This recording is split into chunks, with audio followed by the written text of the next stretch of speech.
चलो दोस्तों, आज की इस वीडियो में हम लोग चुंबकीय फ्लक्स के बारे में जानेंगे। देखो, चुंबकीय फ्लक्स जो है ना, विद्युत चुंबकीय प्रेरण का एक टॉपिक है। तो विद्युत चुंबकीय प्रेरण हम लोग अगले वाले वीडियो में पढ़ेंगे। आज की इस वीडियो में हम लोग सिर्फ जानेंगे जो मैग्नेटिक फ्लक्स होता है, चुंबकीय फ्लक्स क्या है, क्योंकि इससे संबंधित एग्जाम में बहुत ज्यादा क्वेश्चन आता है। 2-3 नंबर के तो हमेशा आ ही जाते हैं।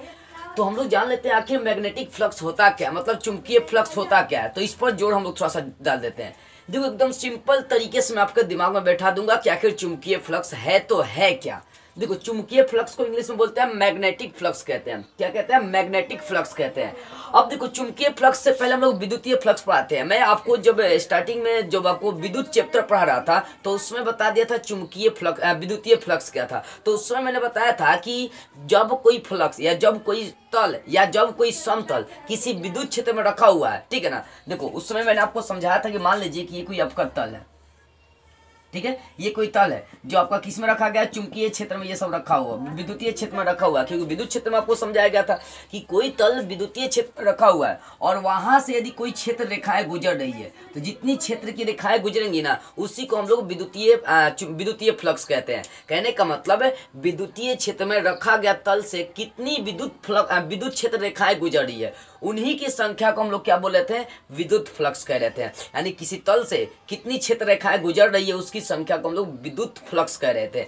एकदम सेम चलेगा आपका चुंबकीय फ्लक्स, किसी तल से कितनी क्षेत्र रेखाओं की संख्या गुजर रही है, वो भी यहाँ पर चुंबकीय क्षेत्र रेखाएं चलेंगी, क्योंकि आपका चुंबकीय फ्लक्स पढ़ना है। चुंबकीय फ्लक्स को इंग्लिश में मैग्नेटिक फ्लक्स के नाम से हम लोग जानते हैं, ठीक है ना। देखो, तो यहाँ पर ये मान लो कि आपका कोई तल है, ठीक है ना। अब इस तल से कितनी क्षेत्र रेखाएं गुजर रही है उसी की संख्या को हम लोग चुंबकीय क्षेत्र कहते हैं। लेकिन याद रखिएगा, जो फ्लक्स होगा वो चुंबकीय क्षेत्र में रखा गया होगा। मतलब क्या होगा कि ये इसके अगल बगल क्या है, कुछ ना कुछ क्षेत्र होगा। जैसे विद्युतीय क्षेत्र में अगल बगल उसके क्षेत्र रहता है, ठीक है ना। वैसे ही चुंबकीय क्षेत्र में जब कोई तल रखा जाता है, चुंबकीय क्षेत्र, मान लो कि यहाँ पर चुंबकीय क्षेत्र है। चुंबकीय क्षेत्र किसके कारण से उत्पन्न होता है, तो मैग्नेट के कारण से, चुंबक के कारण से उत्पन्न होता है।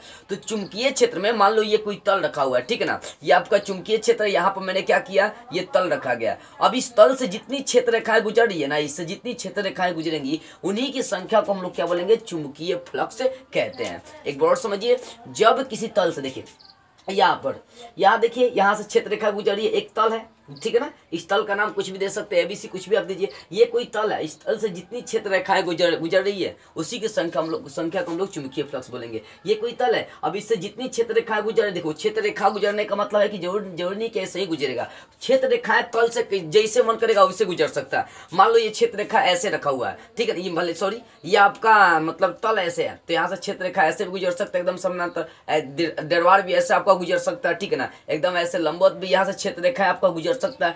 किसी भी टाइप से आपका क्षेत्र रेखाएं गुजर सकती है, इसके लिए कोई शर्त नहीं होता है। लेकिन याद रखिएगा, उसका क्षेत्रफल जब भी लेते हैं तो तल के लंबवत लेते हैं। अगर मान लो कि ये आपका तल है, ठीक है ना, ये वाला आपका तल है, ये वाले ऐसे आपका तल है। अब सोचिए, ये तल है तो यहाँ पर क्षेत्रफल हम लोग कैसे काटेंगे, क्षेत्रफल हमेशा तल के लंबवत होता है। तो क्षेत्रफल हमेशा हम लोग क्या करेंगे, तल के लंबवत लेकर चलते हैं। जैसे मान लो कि ये आपका तल है, ठीक है ना, ये समतल है। अब इस पर भी हमें लंबवत लेना है, तो ये लंबवत है तो लंबवत एकदम सामने ही ना होगा, एकदम सेम ऐसे लंबा। तो ऊपर से क्या किया गया, लंबवत यहाँ पर डाल दिया गया, ठीक है ना। तो क्षेत्रफल पूछेगा चुंबकीय क्षेत्र में क्या होता है, तो हमेशा लंबवत होता है। क्या होता है, हमेशा लंबवत होता है। क्षेत्रफल चुंबकीय क्षेत्र में, मतलब विद्युत फ्लक्स में हमेशा क्या होता है, लंबवत होता है। देखो, इतनी समझ में आ गई चुंबकीय फ्लक्स क्या है। तो चुंबकीय क्षेत्र में रखा हुआ कोई तल, उससे जितनी क्षेत्र रेखाएं गुजर रही है उसकी संख्या को चुंबकीय फ्लक्स कहते हैं, मैग्नेटिक फ्लक्स कहते हैं। एक बार समझिए, चुंबकीय क्षेत्र में रखे हुए तल से जितनी क्षेत्र रेखाएं गुजर रही है, जितनी क्षेत्र रेखाएं गुजर रही है उसी की संख्या को हम लोग बोलते हैं मैग्नेटिक फ्लक्स कहते हैं, मतलब चुंबकीय फ्लक्स कहते हैं, ठीक है ना। तो चुंबकीय फ्लक्स आपको समझ में आ गई होगी। देखो, यहाँ जितना भी तल मैं लेकर चला हूँ, सबसे देखिए क्षेत्र रेखा ये गुजर रही है। तो जितनी क्षेत्र रेखाएं गुजर रही है उसी की संख्या को हम लोग क्या बोलते हैं, चुंबकीय फ्लक्स कहते हैं। यानी किसी तल से जितनी क्षेत्र रेखाएं गुजर रही है, जितनी चुंबकीय क्षेत्र रेखाएं गुजर रही है उसी की संख्या को हम लोग बोलते हैं विद्युत फ्लक्स कहते हैं। अब देखो, विद्युत जैसे चुंबकीय फ्लक्स कहते हैं। तो विद्युत फ्लक्स में आपको बताया गया था कि विद्युत फ्लक्स को फाई से सूचित किया जाता है। यहाँ चुंबकीय फ्लक्स है, इसको फाई बी से सूचित करेंगे। बी का मतलब होता है चुंबकीय क्षेत्र। चुंबकीय क्षेत्र के कारण जो फ्लक्स उत्पन्न हो रहा है, वहां विद्युतीय क्षेत्र के कारण था, तो वहां पर फाई ई लिख सकते हैं, यहाँ पर फाई बी लिखेंगे। फाई बी इसलिए लिखेंगे क्योंकि भाई चुंबकीय क्षेत्र के कारण से फ्लक्स उत्पन्न हुआ, और उसमें जो आप विद्युत क्षेत्र में पढ़ रहे थे तो वहाँ चुंबकीय क्षेत्र के कारण विद्युत फ्लक्स आपका उत्पन्न हो रहा था, तो उसको फाई ई आप लिख सकते हैं। ठीक है, तो किसी तल से गुजरने वाले क्षेत्र रेखाओं की संख्या को ही हम लोग क्या बोलते हैं, विद्युत चुंबकीय फ्लक्स कहते हैं। क्या कहते हैं, चुंबकीय फ्लक्स, मैग्नेटिक फ्लक्स के नाम से हम लोग जानते हैं। ठीक है ना। अब देखो, जहां भी मैंने बता दिया क्षेत्रफल जब भी होगा तल के हमेशा लंबवत होगा। जो क्षेत्रफल होता है हमेशा क्या होता है, वो तल के लंबवत होता है। ठीक है, इतनी बातें आपको समझ, क्षेत्रफल हमेशा तल के लंबवत होता है। जहां भी है तो सोचो यहाँ पे ये तो कुछ ना कुछ तो कोण बनाता ही होगा। अगर ये भी है तो कुछ ना कुछ यहाँ कोण बनाता ही होगा। ये भी यहाँ कुछ ना कुछ कोण बनाएगा, ये भी यहाँ पर कुछ ना कुछ कोण बनाएगा, यहाँ पर भी ये कुछ ना कुछ कोण बनाएगा, क्योंकि क्षेत्रफल हमेशा जो है ना तल के लंबवत होता है। अब सोचिए जब ये लंबवत है तो कुछ ना कुछ कोण बनाएगा, तो कोण जो है बनेगा ना, मतलब यहाँ जो वेक्टर आपका बी चलेगा, वो जो कोण बनाएगा वो हो जाएगा बी कॉस थीटा हो जाएगा। ठीक है ना। तो यहाँ विद्युतीय फ्लक्स का जो मान होता है वो होता है बी ए कॉस थीटा। ठीक है, जैसे ही कॉस हटाएंगे दोनों पक्ष क्या आ जाए, चुंबकीय फ्लक्स का जो मान होता है बी ए कॉस थीटा होता है। जैसे ही यहाँ से कॉस हटाएंगे डॉट प्रोडक्ट लग जाएगा। यानी अगर देखी जाए चुंबकीय फ्लक्स का जो डिफिनीशन होता है वो होता है कि चुंबकीय क्षेत्र और क्षेत्रफल के दोनों के अदिश गुणनफल को क्या कही जाती है, चुंबकीय क्षेत्र, चुंबकीय फ्लक्स कही जाती है। बी क्या है, चुंबकीय क्षेत्र है, ए क्या है, क्षेत्रफल है। ठीक है ना, ए क्या है, उसका क्षेत्रफल काटा गया। तो चुंबकीय क्षेत्र और चुंबकीय क्षेत्र और क्षेत्रफल दोनों के डॉट गुणनफल को, अदिश गुणनफल को विद्युत चुंबकीय फ्लक्स कही जाती है। ठीक है ना। तो यहाँ से जो कोण बनेगा उसके आधार पर बी क्या है, विद्युत क्षेत्र है, ए क्या है, क्षेत्रफल, तो बी ए, आप कोण के अनुसार कॉस थीटा निकालेंगे तो बी ए कॉस थीटा जो बनेगा वही आपका सूत्र कहलाएगा चुंबकीय फ्लक्स का सूत्र हो जाएगा। मतलब फाई बी बराबर हो जाएगा बी ए कॉस थीटा हो जाएगा। ठीक है ना। जैसे ही कॉस हटाएंगे यहाँ पर डॉट प्रोडक्ट आ जाएगी, यानी फाई बी बराबर हो जाएगा B vector dot A vector. इतनी समझ में आ गई, ये सूत्र होता है। अब जैसा हम लोग इसका मात्रक की चर्चा कर लेते हैं कि आखिर चुंबकीय फ्लक्स का ऐसे मात्रक क्या होता है। देखो, अगर चुंबकीय फ्लक्स का ऐसे मात्रक देखी जाए तो यहाँ पर समझना होगा। सूत्र होता है बी ए डॉट होता है, बी डॉट ए होता है। तो बी क्या, चुंबकीय क्षेत्र है, और चुंबकीय क्षेत्र का ऐसे मात्रक वेबर प्रति मीटर स्क्वायर चाहे टेस्ला प्रति मीटर स्क्वायर होता है। चुंबकीय क्षेत्र का ऐसे मात्रक क्या होगा, वेबर प्रति मीटर स्क्वायर चाहे टेस्ला प्रति मीटर स्क्वायर होता है। तो वेबर लेकर चलते हैं तो वेबर प्रति मीटर स्क्वायर, ठीक है ना, किसका, चुंबकीय क्षेत्र का हो जाएगा। और फिर गुना क्षेत्रफल है तो क्षेत्रफल का मीटर स्क्वायर होता है। तो मीटर स्क्वायर से मीटर स्क्वायर कटिस हो जाएगा तो बचेगा सिर्फ वेबर। क्या बचेगा, बचेगा सिर्फ वेबर। क्या बचेगा, सिर्फ बचेगा वेबर। ध्यान दीजिएगा, क्या बचेगा, सिर्फ वेबर बचेगा। सॉरी, यहाँ पर देखिए एक चीज और समझिएगा, ये जो चुंबकीय क्षेत्र होता है इसका ऐसा मात्रक वेबर प्रति मीटर स्क्वायर होता है, लेकिन इसी वेबर प्रति मीटर स्क्वायर को टेस्ला कही जाती है। यहाँ से यदि हम लोग समझते हैं तो इस चीज को आप याद रखिएगा, एक टेस्ला बराबर होता है एक वेबर प्रति मीटर स्क्वायर होता है। ठीक है ना। क्या होता है, एक टेस्ला बराबर एक वेबर प्रति मीटर स्क्वायर होता है। यहाँ पर जो चुंबकीय क्षेत्र है, चुंबकीय क्षेत्र का ऐसा ही मात्रक वेबर प्रति मीटर स्क्वायर चाहे टेस्ला होता है। आप इसको टेस्ला भी लिख सकते हैं, वेबर प्रति मीटर स्क्वायर को। याद रखिए, एक टेस्ला बराबर एक वेबर प्रति मीटर स्क्वायर होता है। तो यहाँ चुंबकीय क्षेत्र का ऐसे मात्रक दो को लेकर चलेंगे, वेबर प्रति मीटर स्क्वायर चाहे टेस्ला लेकर चलेंगे। सिर्फ टेस्ला का मतलब टी इसके बदले रख सकते हैं।